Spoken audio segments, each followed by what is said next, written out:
지수법칙 시간입니다.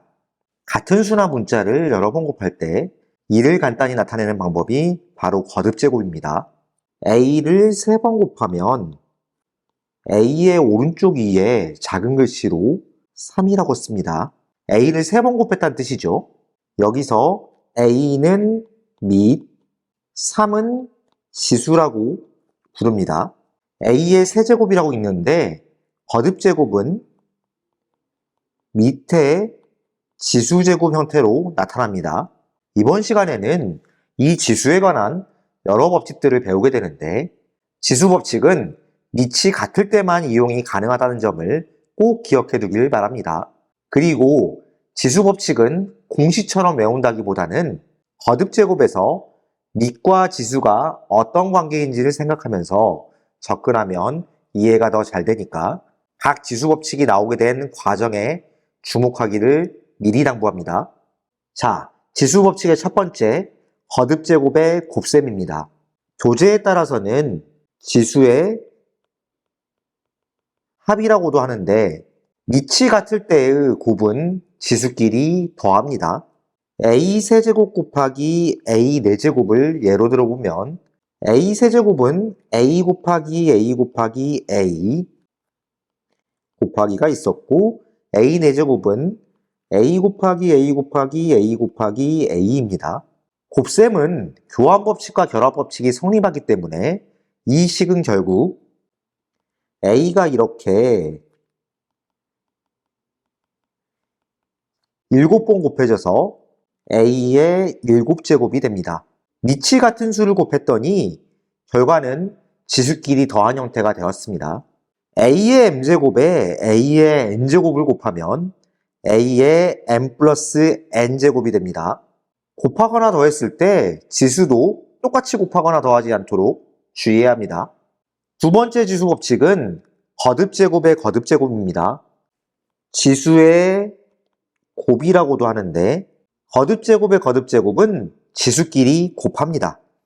a제곱의 세제곱을 예로 들어보면 거듭제곱은 밑을 지수만큼 여러 번 곱한 것이니까 a제곱 곱하기 a제곱 곱하기 a제곱으로 바꿀 수 있습니다. 밑이 같을 때의 곱셈은 지수끼리 더하니까 a의 2 더하기 2 더하기 2의 제곱을 쓸 수 있고 이것은 2를 3번 더한 것과 같습니다. 여러 번 더하는 것은 곱셈과 같기 때문에 a의 2 곱하기 3제곱 그러니까 a의 6제곱이 되는데 거듭제곱의 거듭제곱의 결과는 지수끼리 곱한 형태가 됩니다. a의 m제곱의 n제곱은 a의 m 곱하기 n제곱이 됩니다. 거듭제곱을 했다고 지수끼리도 거듭제곱으로 계산하지 않도록 주의해야 되겠죠. 세 번째 지수 법칙은 거듭제곱의 나눗셈입니다. 지수의 차라고도 하는데 밑이 같은 수의 나눗셈을 할 때는 지수의 차를 구합니다.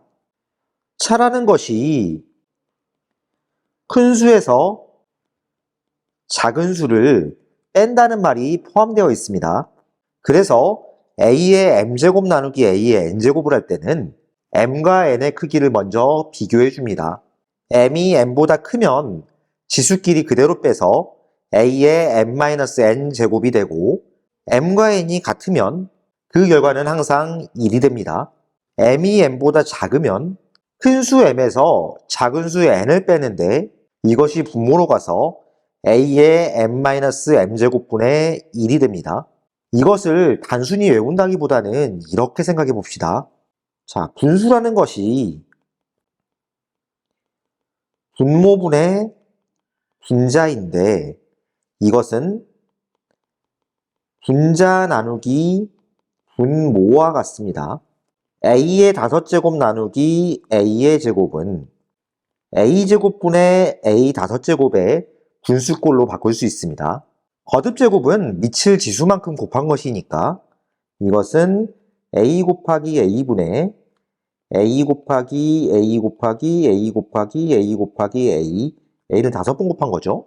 여기서 분모 분자를 약분하면은 분자에 a가 3개 남아 a의 세제곱이 됩니다. a제곱 나누기 a제곱은 a제곱분의 a제곱의 분수꼴로 바꿀 수 있고, 이것은 a 곱하기 a분의 a 곱하기 a가 되는데, 약분하면은 1만 남습니다. 결국 같은 수끼리 나누면 1이 된다는 원리와 같습니다. a제곱 나누기 a 다섯 제곱은 a 다섯 제곱분의 a제곱의 분수꼴로 바꿀 수 있고, 이것은 a 곱하기 a 곱하기 a 곱하기 a 곱하기 a분의 a 곱하기 a가 되는데, 약분하면 분모에 a가 3개 남아 a 세제곱분의 1이 됩니다. 나눗셈은 교환법칙과 결합법칙이 성립하지 않으므로 앞에서부터 순서대로 계산하고 괄호가 있으면 괄호 안을 먼저 계산해야 한다는 점 주의하길 바랍니다. 네 번째 지수법칙은 곱과 몫의 거듭제곱 형태입니다. 지수의 분배라고도 하는데, 곱 또는 몫의 거듭제곱은 지수를 괄호 안의 모든 숫자와 문자에 분배해서 곱해줍니다. a, b의 세제곱을 예로 들어보면 이것은 a, b가 3번 곱해진 것입니다. 생략된 곱셈기호를 다시 쓰면 a 곱하기 b 곱하기 a 곱하기 b 곱하기 a 곱하기 b와 같은데, 곱셈은 교환법칙과 결합법칙이 성립하므로 a 곱하기 a 곱하기 a 곱하기 b 곱하기 b 곱하기 b, 이것은 a의 세제곱 곱하기 b의 세제곱, 즉 a 세제곱 b의 세제곱으로 바꿀 수 있습니다. a분의 b의 세제곱 같은 경우에는 a분의 b 곱하기 a분의 b 곱하기 a분의 b로 바꿀 수 있고, 이것은 정리하면은 a 세제곱분의 b의 세제곱과 같습니다. 그래서 곱과 몫에 괄호가 있고, 이것을 거듭제곱한다면 이렇게 지수를 하나씩 분배해주면 됩니다. 이렇게 지수법칙들에 대해 알아봤는데, 지수법칙은 식을 계산할 때 필수가 되므로 많은 문제를 풀어보면서 확실하게 연습해두는 것이 좋습니다. 자, 그렇다면 예제 문제를 살펴보겠습니다. 14번입니다. a의 4x제곱은 6이랑 같을 때 a의 8x제곱의 값을 구하라고 되어 있습니다. a의 8x제곱의 모양을 지수법칙을 이용해서 바꿔봅시다. a의 8x제곱은 a의 4x의 제곱이라고 할 수 있겠죠? 여기서 문제에서 a의 4x 자체가 6이라고 했으니까 이것은 6의 제곱과 같겠습니다. 따라서 이걸 계산해주면 36이 되겠죠? 14번 문제의 정답은 5번이 되겠습니다. 다음 15번입니다. 여기 나와 있는 식을 간단히 하라고 되어 있습니다. 마이너스 3y의 제곱분의 x의 세제곱을 간단히 해볼까요? 분수꼴의 세제곱이 되어 있으므로 지수를 분배해 준다고 생각하면 되겠습니다. 먼저 부호를 결정해 줘야 되는데, 마이너스는 3번 곱하면은 전체 부호가 마이너스가 되겠죠. 세제곱을 아래로 분배해 주면은 3을 3번 곱하면은 27, y제곱을 3번 곱하니까 y의 6제곱, 그 다음에 분자에는 x의 세제곱이 올 수 있겠습니다. 결국 이 식을 간단히 하면 마이너스 27y의 6제곱분의 x의 세제곱이 되는데, 자, 선택지에서 골라보면은 2번이 정답이 되겠습니다. 다음 16번입니다. 이 식을 간단히 하라고 되어 있습니다. 마이너스 a의 4제곱 곱하기 a분의 2의 세제곱 곱하기 마이너스 2분의 1의 4제곱. 자, 하나씩 간단히 해볼까요?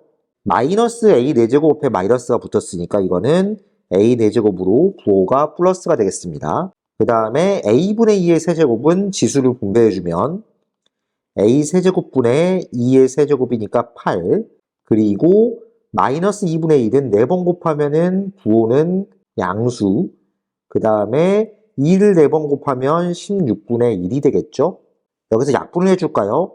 a가 3개, 4개랑 하면 1개가 남고 8, 1은 8, 8, 2, 16 하게 되면은 이 곱셈의 계산식은 2분의 1이 남고 a가 남겠죠? 따라서 16번 문제의 정답은 3번이 되겠습니다. 다음 17번입니다. 다음 네 수를 작은 것부터 순서대로 나열하시오 라고 되어 있습니다. 어떤 수를 비교할 때 수의 모양을 똑같이 만든 다음에 비교하는 것이 대소관계 비교의 기본입니다. 그런데 여기 있는 수를 봤더니 밑과 지수가 전부 다르죠. 밑을 같게 만들든지 지수를 같게 만들든지 한 가지로 바꿔봅시다. 지수에 보면은 56과 32, 24하고 16이 있는데 이 지수들의 공통점은 8의 배수란 거죠. 그러면은 8의 배수란 걸 이용해서 수들을 바꿔보겠습니다. 2의 56제곱은 2의 7제곱 곱하기 8로 바꿀 수 있습니다. 지수의 곱셈이죠. 3의 32제곱은 3의 4제곱의 8제곱으로 바꿀 수 있겠습니다. 5의 24제곱은 5의 세제곱의 8제곱으로 바꿀 수 있고 10의 16제곱은 10의 제곱의 8제곱으로 바꿀 수 있겠죠. 자, 이 안의 수의 모양도 한번 바꿔봅시다. 2를 7번 곱하면은 128이 되니까 이것은 128의 8제곱. 그 다음에 3을 4번 곱하면은 81이 되죠. 81의 8제곱. 5를 3번 곱하면은 125가 되니까 125의 8제곱. 10을 2번 곱하면 100이 되니까 100의 8제곱이 됩니다. 자, 그래서 이 수들을 봤더니 지수가 전부 같고 밑이 다르죠. 이럴 경우에는 밑이 큰 수가 더 큰 수가 되는 거고 밑이 작은 수가 작겠죠. 문제에서는 네 수를 작은 것부터 순서대로 나열하라고 했기 때문에 작은 것부터 차례로 써본다면은 제일 처음에 3의 32제곱, 그 다음에 10의 16제곱, 그 다음에는 5의 24제곱, 그 다음에는 2의 56제곱 이렇게 쓰면 정답이 되겠습니다. 다음 18번입니다. 지금 지수법칙을 사용한 식들이 이렇게 나와 있을 때 자연수 xy에 대하여 x-y의 값을 구하라고 되어 있습니다. 5의 4제곱을 이렇게 3번 곱했는데 5의 x제곱이 된다는 거. 자, 밑이 같으면 지수끼리 더해야 되죠. 그러면은 이거는 5의 4 더하기 4 더하기 4랑 같은데 이것은 5의 4 곱하기 3이 되면서 5의 12제곱이 되겠습니다. 그럼 x값은 12라고 할 수 있겠죠? 5의 세제곱 더하기 5의 세제곱 더하기 5의 세제곱 더하기 5의 세제곱 더하기 5의 세제곱은 5의 y제곱. 같은 것을 여러 번 더하는 것을 곱셈이라고 했었죠? 5의 세제곱에 5를 곱한 형태가 5의 y제곱과 같겠습니다. 밑이 같으면 지수끼리 더해야 되니까 5의 4제곱이 5의 y제곱과 같다고 할 수 있겠죠? 그럼 y값은 4가 되겠습니다. 문제에서 x-y 값을 구하라고 했기 때문에 12에서 4를 빼주면 8이 나오겠죠? 따라서 18번 문제의 정답은 8이 되겠습니다. 다음 19번입니다. a는 3의 4제곱일 때 9의 8제곱을 a를 사용하여 나타내어라 라고 되어 있습니다. 9의 8제곱의 모양을 3의 4제곱을 사용할 수 있도록 바꿔볼까요? 9의 8제곱은 3의 제곱의 8제곱이 됩니다. 이것은 3의 16제곱과 같죠? 그런데 3의 16제곱은 3의 4제곱의 4제곱으로 나타낼 수 있겠습니다. 3의 4제곱이 곧 a랑 같기 때문에 이 수는 a의 4제곱 이렇게 표현할 수 있겠죠? 그래서 19번 문제에 9의 8제곱을 a를 사용하여 나타낸다고 한다면은 a의 4제곱이 답이 되겠습니다. 다음 20번입니다.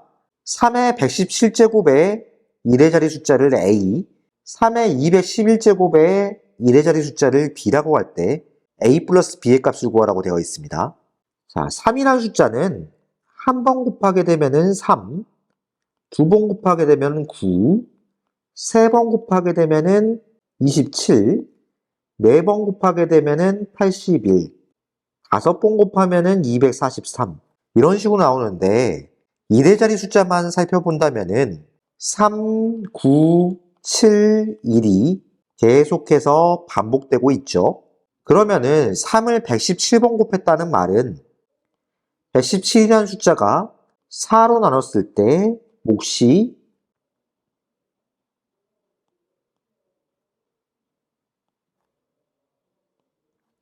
29가 되고 나머지가 1이 있으므로 결국 117이라는 숫자는 4번씩 29번 반복된 뒤에 그 다음은 첫 번째 숫자인 3이 된다고 볼 수 있겠죠. 그래서 A 값은 3이라고 볼 수 있겠습니다.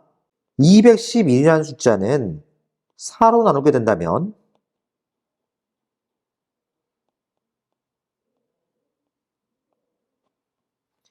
몫이 52가 되고 나머지가 3이 되겠죠? 그렇다면 이것도 4개씩 배열이 52번 반복된 다음에 3개가 남으니까 3, 9, 7, 세 번째에 있는 7이 1의 숫자가 된다고 봐야겠습니다. 그래서 B의 값은 7이라고 할 수 있겠죠? A 더하기 B의 값을 구하라고 했기 때문에 A 더하기 B의 값은 10이 되겠습니다. 따라서 20번 문제의 정답은 3번이 되겠습니다. 다음 21번입니다. 2의 12제곱 곱하기 3 곱하기 5의 14제곱은 n자리 자연수라고 합니다. n의 값을 구하시오라고 되어 있습니다. 어떤 자리 자연수를 만들려면은 10의 거듭제곱이 얼마나 있는지 살펴보면 되겠죠. 2의 12제곱 곱하기 3 곱하기 5의 14제곱의 모양을 한번 바꿔봅시다. 2가 12번, 그리고 5가 12번이 있게 되면은 이쪽에 5가 2번 이렇게 남죠. 그렇다면 2의 12제곱 곱하기 5의 12제곱은 결국 2 곱하기 5가 12번 곱해진 거가 되고 3하고 5의 제곱이 추가로 곱해진 형태가 되겠습니다. 그러니까 여기는 10이 12번 곱한 형태, 거기다가 3 곱하기 25가 75랑 같으니까 이 수는 75에 10이 12번 곱해진 형태가 되겠죠? 10의 거듭제곱을 생각했을 때 10의 제곱은 100이니까 3자리, 10의 세제곱은 1000이니까 4자리, 10의 4제곱은 만이니까 5자리, 이런 식으로 10의 12제곱이 된다고 한다면은 이것만 가지고 봤을 때 13자리 자연수가 되겠죠? 그런데 거기다가 추가로 75가 곱해져 있기 때문에 자릿수가 하나 더 증가하게 됩니다. 따라서 n자리 자연수라고 한다면은 여기서 n의 값은 14라고 할 수 있겠습니다.